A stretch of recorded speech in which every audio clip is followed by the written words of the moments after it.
mbokk yi asalaamaaleykum ñu ngi leen di sant bu baax gërëm leen rafetlu ànd beeg ñu ngi ci ITV ñeent fukki simili ak juróom moo tegu ci juróom-benn waxtu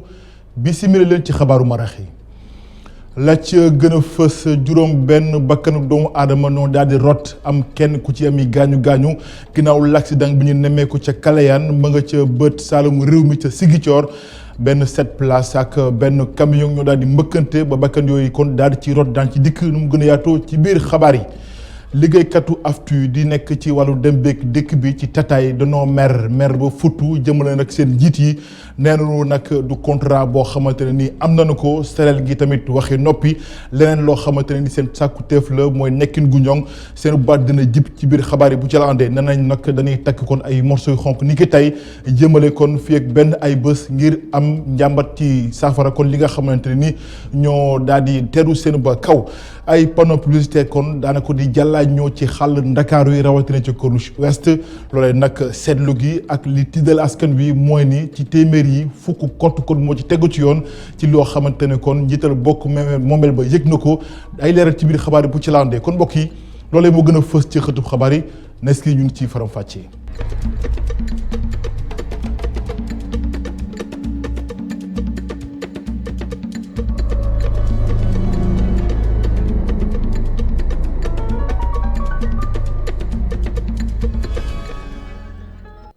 sant leen mbokk yi gërëm leen rafetlu ànd bi ak ñun ci ITV xabaar yi kon des koy tàmbali nañu ko junjee ci ndorteel la ak lu toll ci juróom benn doomu aadama yoo xamante ne ni dañoo ñàkk seen bakkan kenn am ci gaañu loolee mooy bilangu l'accident bi am niki kon bi ci guddi ca Kalayaan ma nga ca commune bu Niassia nekk ca bët Saloum réew mi benn oto 7 places moo daal di mbëkkante ak benn camion remorque loolu nag ginnaaw gi di ci yoonu Cap Skirring bi nga xam ne moo nekk kon foofee ca Sigicoor du ñàkk daan ci dikkaat mu gën a yaatoo surtout yeneen jotaay xabaar des ba tey ci wàllu dem beeg dikk bi ak liggéeykat yi nekk ci AFTU di nekk ci tata yi ñoom dañoo mer ba futtu jëmale seen kilifa yi ndax nee nañu daal amuñu contrat waaye tamit nekkin gu ñoŋ lenn la ci seen sàkkuteef ba tax nee nañu kon danañu ngàlloo ay morceau yu xonk cur ngir fësal seen naqar ndax lépp nee nañu kon jafe-jafe yi jànkuwanteel dafa tar ca saafara kot lañ ciy sàkku Youssouf Konté Augustin Madan reportage. ñenn ci liggéeykat ci tata yi mer ba futt lañ def tax ñu xëy takk ay sagar yu xonk ngir mandargal seeni nakar. yow suñ takk brassard yu rouge yi li ko waral mooy dañoo toog au niveau de l'AFTU depuis sa création en 2005 jusqu'à présent amuñ contrat de travail kenn du si jël congé amul benn inscription dans les institutions sociales amul dara c'est-à-dire que travailleurs yi dañ leen di kii utiliser au noir xam nga amuñ benn avantage. au juste li ñu bëgg mooy ñu defal ñu ay contrat yu nekk en uniforme ñu am caisse sécurité sociale di am IPM di am congé waaw ñun loolu la ñuy bëgg. te sax ñu ngi xam ne ni kii fii ak ay fan bu fekkente ne jëwriñ ñu defuñu dara ngir gën a ñongal seeni liggéey bi dinañu sooxel dem bi ak dikk bi. état bi bu jógul def li ko war prévoir nañ def suñu benn sitting départ buntu Petersen jëm ministre du transport waaw bu loolu jàllee aussi dara sottiwul dañuy paralyser tout le système du transport. gaare oto yëpp oto dootul daw. kii di njiitu AFTU di woo liggéeykat yooyu le ñu dal te it mu ngi xamle ni kii dinañ def seen kéemtalaay kattan ngir ñu saafara seen jafe-jafe yi. sama njaboot lañ mais li ma soxla mooy ñu déglu ñëw ñu waxtaan ñoom biñ ma kii wut na ay saas yoo xam ne dañu war a ñëw ñu waxtaan te loolu amul woon ñu wax ñu yokk seen salaire 10 000 francs te fas naa yéene balaa 2020 jeex seen salaire dañ ko amalee dañ ko yokk. ndax am na leen benn unité buy duggaat ci système bi unité boobu bu ñu defee suñu calcul war nañu mën a yokk salaire yi. daa leen defal ay contrat. non contrat yi ñu ngi ci bien sûr am na ñoo xam ne commencé nañu mais man na maa def samay contrat en tant que Mbaye Mar déclaré am naa société mais dama ne borom oto benn oto bi leb crédit 5 ans di ci dund oto biy paan nan la mën a jëlee ay contrat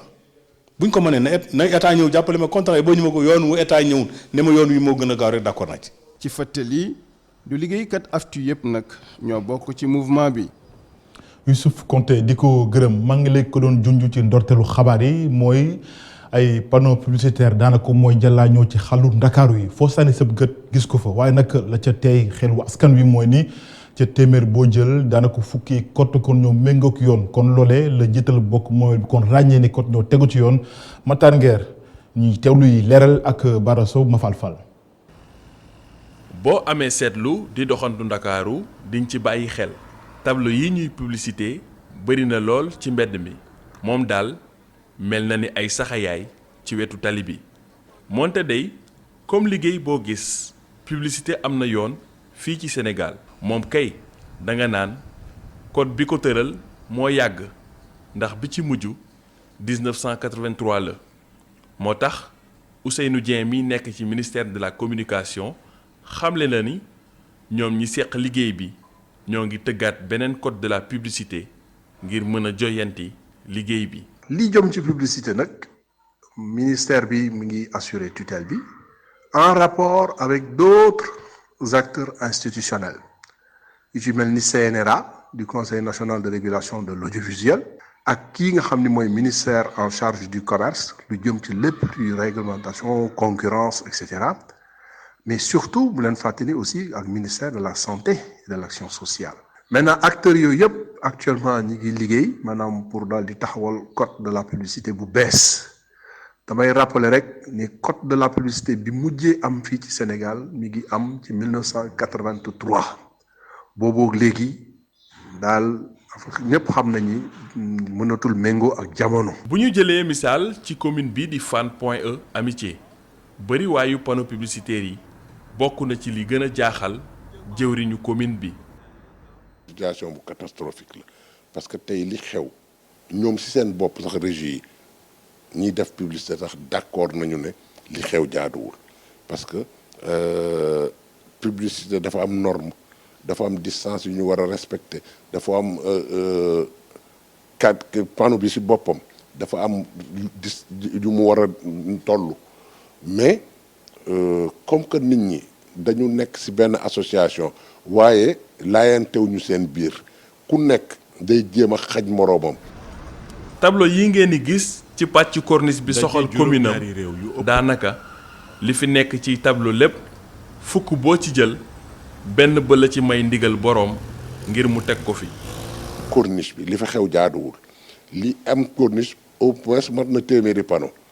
te man biir na ma ne man miy joxe autorisation joxe moo fukki panneau yu mat ci corniche bi donc ña fa teg ñëpp ak 90% dañu teg panneau te amuñu autorisation guddi la ñu ñëw monter seeni panneau. moo ne day yoon wi nga war a jaar ngir am tableau publicité taxu koo jafe. am sa société boo xamante ne jaar na yoon te kayit yi ñuy laaj société yëpp am na ko boo ko amee ba pare donc soo ñëwee mairie da ngay def sa demande wax ne da nga bugg ay panneau ñaari panneau ñetti panneau et cetera ñun dañ lay wax ne la yow seetal yan emplacement nga am ba pare boo ko amee andil ñu ko boo andee demande bi ak emplacement yi ñu boole la ak benn technicien bu mairie mu dem xool emplacement yi ba mu wóor ko ne fii baax na mu dellu si joxe ñu délivrer la autorisation nga def. publicité doon na liggéey bu am ay koppar ci réew mi. waaye liy ñuul ci soow mi mooy li ku nekk di njëkkante ngir taxawal ab tabloom ci wetu tali bi mën naa indi ay jafe-jafe yu jëm ci kaaraange ñiy daw ci tali bi ndax taw bu ànd ak ngelaw bu ko fa fekkee mën na koo fàq ba mu indil ay jafe-jafe ñi yor seenu oto wala sax ngay dawal ba agsi ci aw virage mu xañ la ab gis-gis bu leer. Matar Nguer jullik Bamba ca géej gi waajtaay ñu nga ca jàpp nañ ko ñaar fukki fan ak benn ci weeru septembre atum 2019 gilee lël ya waxtaan gu yaatu ko lañ ci am niki tey ci njiital gouverneur bu Ndakaaru moom nag nee na kon lépp lu cay matuwaay jël nañ ko bu ko defee kon mbir yi daal di mën a tegu ci yoon ba lépp luñ ci séentu ci ndam mën ci am yu dal kàddoom gouverneur bu Ndakaaru Alassane Sall ci micro Omar Kane Cheikhou Gaye tey jii dañu leen recevoir woon pour déglu leen ci affaire kuréelu julli géej gi mu doon donc événement religieux bu am solo bokk ci gën a mag ci Sénégal loolu nag bu fekkee ne rassemblement bu mag la dafa jaadu ñu préparer suñu bopp mais itam préparer waa Ndakaaru ci événement boobu di ñëw moo tax lépp lu nga xam ni ay besoin la yu nga xam ni expliqué nañ ko mu jëm ci wàllu sécurité mu jëm ci wàllu santé mu jëm ci wàllu ndox jëm ci wàllu courant jëm ci wàllu yoon maanaam accès bi loolu lépp dégg nañ ko ca incha allah dinañ ci jël ay mesures ba ni ñu ko bëggee incha allah dinañ ko amee noona xam ngeen ne nag mbokk yi ñu ngi ci été maanaam tàngoor wi waaye tamit bër boo xamante ne noppalu ku la ngir ndongo daara yi doon jàngi ci l'école wi loolu nag lañ ci nemmeeku mooy saawu excès ñu bëri nag ci askan wi seen jubluwaay mooy géej gi lañ ci nemmeeku nag mooy ay bakkanu ci rot maanaam ay lab yoo xamante ne kon yu jéggi doyo lay doon ndax ci diirub ñaari weer kott 25 ci doomi aadama kon dañoo ñàkk seen bakkan ci géej gi loolee nag la ca waral mooy plage yi nga xam ne ni kat dañ ko tere waaye terewul askan wi danañ fa dem ngir sangu ji leneen liñ ca nemmeeku mooy amul ñoo xamante ne ni kon mënees na leen xool ngir rek wattu leen saawu loraange mën a amee loolee lépp kon lenn ci gàllankoor Omar Kane Cheikhou Gaye ab plage bu ñu tere sangu li koy firndee ab tableau kese fekk ñu fa benn agent suñu sukkandikoo ci ndaw mi dëkk Géejawaay surveillance bi des na bu baax. mais du doon tout le temps quoi mais des fois nga ñëw di sangu gars yi ñëw mbiib xam nga ne génn leen géej gi mais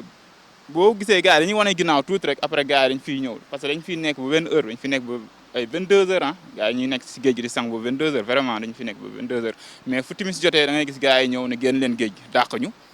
léegi bu booy génnee da ngay gisaat après gars yi bu ñu demee tuuti nga gisaat gars yi duggaat. contrôle bi xaw na des quoi parce que gars yi tamit ñoo ngi def seen liggéey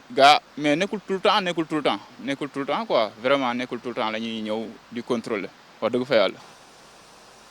naam dañ fay tere ku fa sangu waaye plage bi ñi fi ñëw di fi sangu bari nañ loolu nag guddik bëccëg. plage bu ñu interdit la mais teewul xale yi tout le temps dañ fi ñëw di sangu si vraiment démb rek moo si mujj vraiment mais fii moom amul samedi amul dimanche day faral di bëri aussi ay xale élèves yi parce que tamit été bi taxa gouverneur bu Dakar di wax ni dañoo manqué ay agent ci moom li ñu war a def kay mooy yokk sensibilisation bi. effectivement ñëpp xam nañ ni mënoo surveiller plage xëy na 24 heures sur 24. nit ñi itam léeg-léeg di nga surveiller nekk fii am ku dem beneen béréb daf fa jëye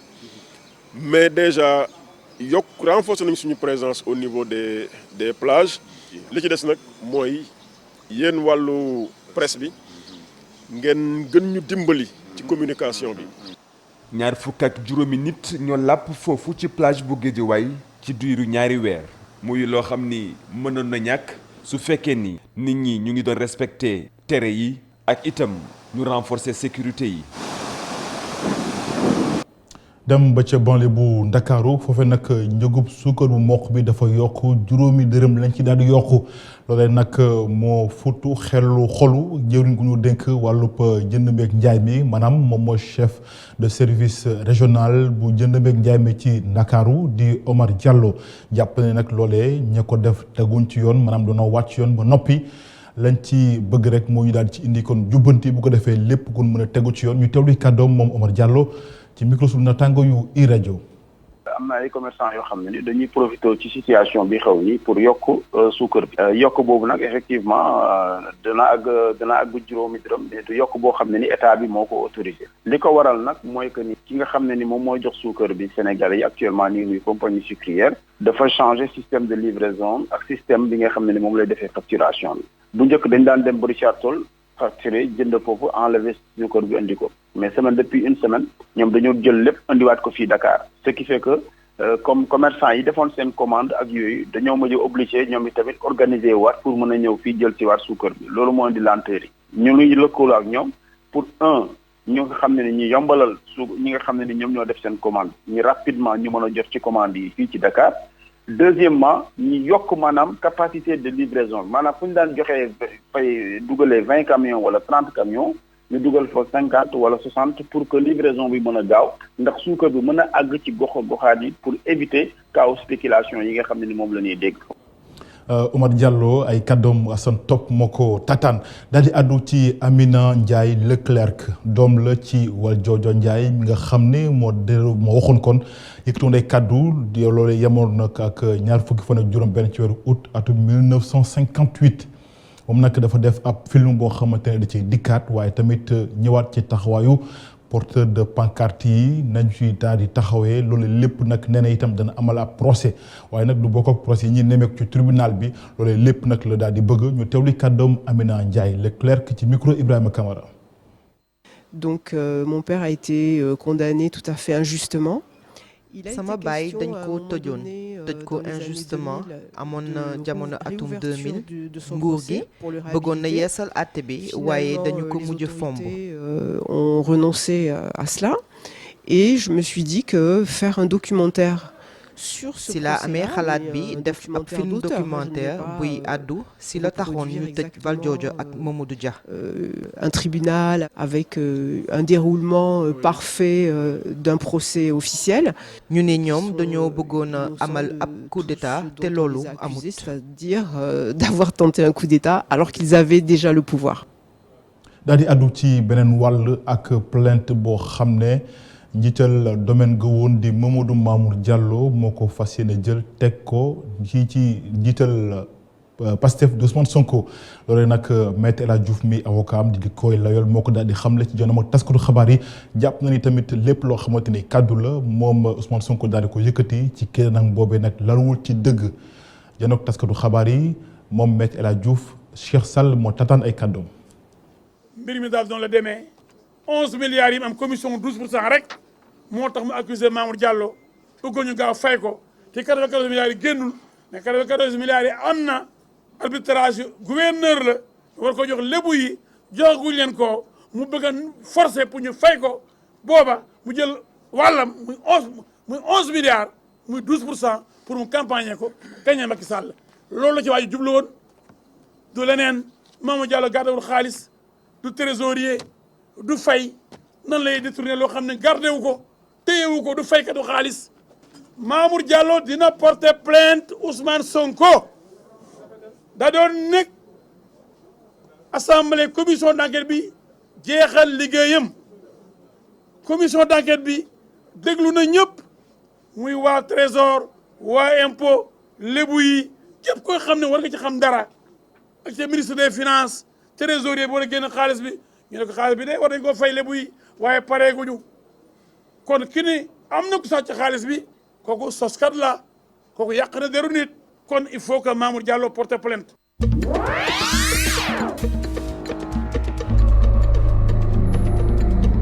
daanu ci xabaaru bitim réew yi kon des koy tàmbaleek sommet G7 niki tey kon lañ ko ndar kepp boobu lépp waxtaan ñu daal di ubbi woon ci week-end wi ñu génn lañ ci mën a jàpp nag mooy lu toll ci téeméeri milliards ci suñuy koppar danañ ko jëbali soxna yi ngir lu jëm seen wàllu nekkin ci wàllu entreprise yi kon mu mën a doon lu ñu ne faax ba mën a ci gis seen bopp leneen loo xamante ne nag mën nañ ko cee jàpp mooy waa BAD di banque africaine de développement kon ñoo naar a génnee boobu lépp koppar leneen ci waxtaan mooy ñoom waa sommet bi nee nañu kon lakk wala tàkk-tàkk ñi nemmeeku ci fële ca Amazonie dañ ci mën a taxaw biir rek wattu askan wi waaye itam ndimbal gu yaatu Assane Gueye ci leeral. ndaje juróom-ñaari réew yu ëpp koom ci àddina bi jeex na tey ci réewu France jël nañu fa nag ay dogal yu am solo jëmale ko ci jàppale jigéen yu nekk biir Afrique ba tax na lu ëpp téeméeri milliards ci suñuy koppar lañu lebal BAD mu di banque africaine de développement ngir mu yombal jotum koppar gu mën a jàppale jigéen yu nekk ci Afrique ci seen yëngu-yëngu ci wàllu koom. ci kuréelu G7 bile juróom-ñaari njiit réew yu bàyyeeko Afrique ña nga fa woon. ndaje G7 bile lu ñu jógoon ngir waxtaane ko moo di xàjj ak seen bu ñu nemmeeku ci àddina bi yépp. ci atum 2016 lañ ko taxawaloon jumtukaay bile day jàppale jigéen ñu nekk Afrique ñi ngi ko dippee AFAWA te nga xam ne nag Banque africaine bu développement moo koy doxal. gannaaw loolu kuréelu G7 bi jël na it yeneen dogal ci wàllu Amazonie moo di gol bi nekk wetu Brésil ak yeneen i dëkk yu ko jege. ci noonu nag wax nañ ni daañu fa yabal ay roplaan yu mag ndax ñu mën a gëx ndox bu bari ngir mën a fay safara bi nga xam ne moo fay tàkk ak gilent bi. buñ ci jógee nag la ñuy seet yan pexe la ñuy jël ngir mën fa saxalaat ay garab yu bari foofu ci Amazonie.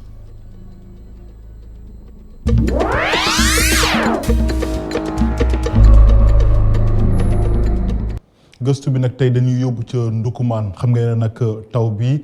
la muy wicc yéex na ko wiccal ci Ndakaaru rawatina ci Sénégal wërngal këpp ba tax nag baykat yi ak ñi nga xam ne kon ñooy borom jur yi dañoo nekk ci tumranke jaaxle ndax xamuñu kon fan la ñu teg seen bopp. lañ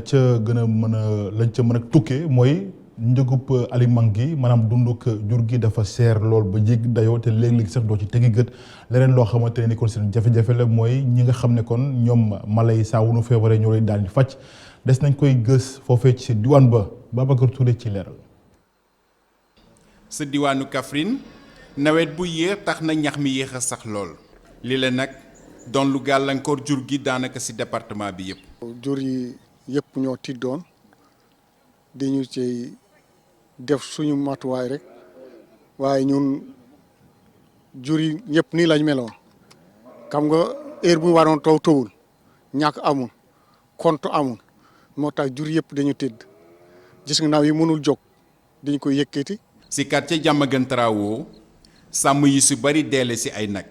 jur yi de sonn nañ ñu ngi commencé foraatu tuuti waaye am na yu dee fanweeri nag dee na ci. man sama bopp sax deele na ay jur deele naa lu mot ñeenti jur juróomi jur ay nag bokkut ak ay gàtt ak ay mbaam. lottu jur gi rawatina nag yi ci gox bi ñàkkul jeexital ci dundinu askan wi. jur yi amuñu meew amuñ luñ lekk ñun ci meew mi la ñuy dunde depuis ren ba léegi mun boo jëlee nag boo ko jokee doomam sax doo ci mën a du ko sax nàmpal na yi dañoo kiif ñun sonn nañ lool. ñu ci bari ci ñoom sax di joxañ baaraamu tuuma service vétérinaire bi ne ci gox bi. vétérinaire yi boo ñëwoon tey nga ne suma naka nga feebar mun leen boo jógee fii suma oto bi day ngiro mënu ma fa dem war nañ ñun ci suñu bopp ñun éleveurs vétérinaire ñu jéem a jël ci ñun ay auxiliaire ñu former leen boog ñun bu suñu jur yi feebaree ñu mën a war suñu moto dem dimbali suñu mbokk yi fajal ñu ko suñu bopp yi gisuñu suñu bopp dara ñun nag état bi war naa ñu ci wóolu ndax ñun lii mooy suñu teraanga ku ci amoon ñaar fukki nag juróom-ñetti na yi dee nañ. lii la nag ki jiite service départemental bu élevage bi di ci indi ay leeral. vraiment ñun fépp fu ñu sollicité fépp foo xam sollicité nañu fa dañuy dem xool situation bi gérer ko ni ñu ko war a gérer kon vraiment suñu liggéey ñu ngi koy def comme ni mu waree léegi nag xam nga bu amee lu xew te kenn yëgalu la ko. loolu mënoo koo xam parce que tamit ñun il faut ñu ñuy alerter lu ñu alerter lu ne nag dinañ ci jóg mais loo xam ne amuñu ci information aussi vraiment duñ ci mën a taxaw mais ñun li ñu mën a ñaax éleveurs yi mooy bépp situation bu am lépp loo xam ne am nañ ci jafe-jafe nañu woo bu ñu wooyee dinañ ci taxaw moo tax information bi daal la ñu ñaan vraiment ñi koy jàllale heure bu ñu soxlaa service technique ñun amul suñu buntu ubbeeku na képp koo xam am na soxla ci ñun bu ñu wooyee dañ ciy taxaw. waaye mu mel ni sàmm yi ñoom li ñuy séentu rek mooy ndimbal gu jógee ci état bi rawatina lu jëm ci xont mi. bu ñu demoon ci àll bi ñu won leen li dee ci nag da ngeen di weddi parce que man démb maa ngi Koungheul maa ngi Missirah àll bi yëpp dem naa ko man depuis altine maa ngi ci àll bi maa ngi topp sàmm yi dañoo sonn dem naa fii ba conno dem na fu ne waaye département Kaffrine daal ñoo gën a sonn fi mu nekk nag dañoo ñaan état comme que moom moo yore yëpp na jàppale éleveurs yi na gëstu fa Kaffrine. si loolu itamit ndawal état bi am na si ay tontu. bi ñu gisee ne jafe-jafe am na nguur gi jënd ñeenti téeméer ñeenti téeméeri tonnes ak juróom ci xont di ko jaayee di ko subventionné saako bi 5200 pour jàppale éleveur bi noonu loolu def nañ ko séddale ko ci département bi yëpp pour jàppale éleveurs yi 5200 yi lañ ko doon jaayee éleveurs yi pour jàppale éleveurs yi vraiment ci xont bi parce que période boobu jafe-jafe amoon na mais fi ñu leen wax nii ak yéen tey gis ngeen yéen dem ngeen sur le terrain gis ngeen ne vraiment ñàkk am na jur gaa ngi foraatu te loolu vraiment ñu ngi ciy sant yàlla. situation bi métti woon na lool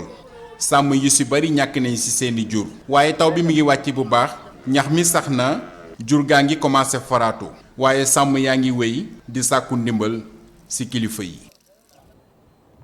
Babacar Touré di ko gërëm kon mbokk yi loolee moo laf làccu xabaaru marax yi gërëm leen ci ànd beeg ñun gërëm ñëpp ñu jàpp ci xabaar yi ba mu yemb rédaction bi jox leen dox daje